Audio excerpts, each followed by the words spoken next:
what should we do to bring the hostages back? You know, the reason we started this war because we were invaded and Israelis were kidnapped from their homes. We have a commitment to bring them back home. This war will not end with 50 hostages in Gaza.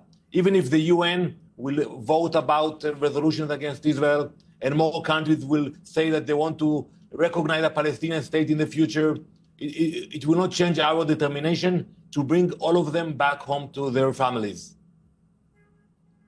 But this is the whole problem. Your strategy simply isn't working. The last hostage came back in February. Since then, you've launched a 3-month blockade of the Gaza Strip, which involved removing any ability to bring in food or aid or water, starving people in a way that is a war crime by most people's understanding of that. You've now allowed a minimal amount of food to be going in after a huge international outcry. You say that one child the New York Times put on the front page wasn't starving. He clearly was starving. He just had other medical issues going on as well. And there are, we know from all the imagery, well, you can shake your head, that there are many, many images coming out of Gaza of starving children. We're not making this up. And if you really believe it's not happening and all of this is a blood libel, then again, and I've had this conversation with you before, you should be pressurizing your prime minister to allow international media to go into Gaza to verify exactly what is happening.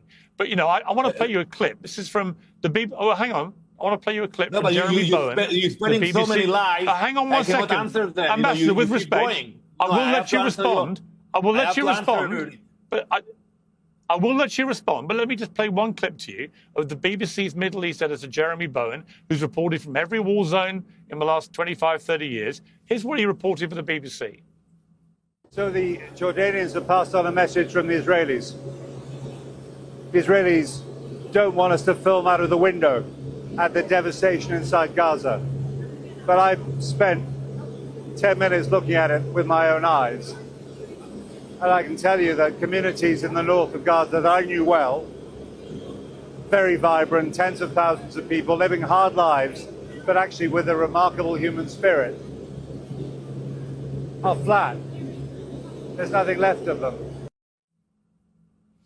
Now, that's the truth, isn't it, Ambassador? You don't want journalists to go in there because what they're going to uncover and report to the world is utterly horrifying. You have destroyed 2/3, if not more now, of the Gaza Strip.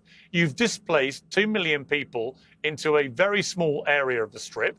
And you now have ministers who you say we shouldn't take seriously, but whose views are never publicly corrected or condemned by Prime Minister Netanyahu. So Smotrich and Ben-Gvir talk openly now about a plan to remove all Palestinians from the Gaza Strip and from the West Bank. And you simply say as the ambassador, well, you shouldn't take them seriously. Why shouldn't we? Yes, why shouldn't we? I've not heard Netanyahu. Netanyahu doesn't say what they're saying is wrong. The boy was clearly emaciated, Ambassador.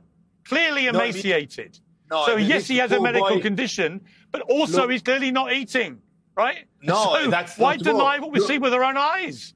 So look at his brother when you can see in the picture that his brother is well fed and he has no issues with the family. But this boy, because this boy is not eating, right? So, fine. But is your position, to be clear, that are you saying no children are starving in Gaza? Is that your position? I'm telling you that there is no starvation in Gaza. There is a starvation campaign, a very successful one, by the way. If it is done without their consent, in other words, they are forcefully displaced out of Gaza, out of the West Bank, would you accept that is ethnic cleansing and a war crime if that is what happens? No one is speaking about that. That is something which is not acceptable. They are. Smotrich and Ben-Gvir are literally talking about that. No one They're is two speaking senior about, members of your government. No one is speaking they about... They are literally speaking about it, Ambassador. With respect, they are literally, that is what they're speaking about.